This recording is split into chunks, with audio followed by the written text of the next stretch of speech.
నక్క బహుమతి. అడవికి రాజు సింహం. అది ముసలిదైపోయింది. దాని పండ్లన్నీ ఊడిపోయాయి. సింహం పుట్టినరోజు వచ్చింది. అన్ని జంతువులు బహుమతులు తీసుకువచ్చాయి. మీరు కూడా తీసుకుపోతారు కదా గిఫ్ట్లు. బహుమతిల్లో తినే పదార్థాలు ఉన్నాయి. లడ్డు, పేడాలు, జిలేబీలు. ఇప్పుడు నేను ముసలిదానినయ్యాను.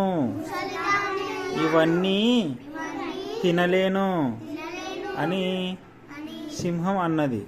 ఇవన్నీ తినలేనని అంటున్నది. బాధగా కూర్చున్నది కదా. నక్క కూడా బహుమతి తెచ్చింది.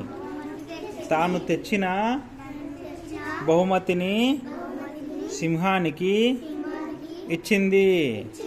ఏం బహుమతి ఇచ్చింది నక్క? సింహం దానిని చూసి ఎంతో సంతోషించింది. ఏముంది ఇది? పండ్లు, నోట్లో పెట్టే పండ్లు. అందులో నకిలీ దంతాల సెట్ ఉంది. సింహం ఆ దంతాలను నోటిలో అమర్చుకుంది. సింహం సంతోషించి అన్నింటికన్నా ముందుగా లడ్డూ తిన్నది. గపా గపా గపా. బాగుందా ఈ కథ?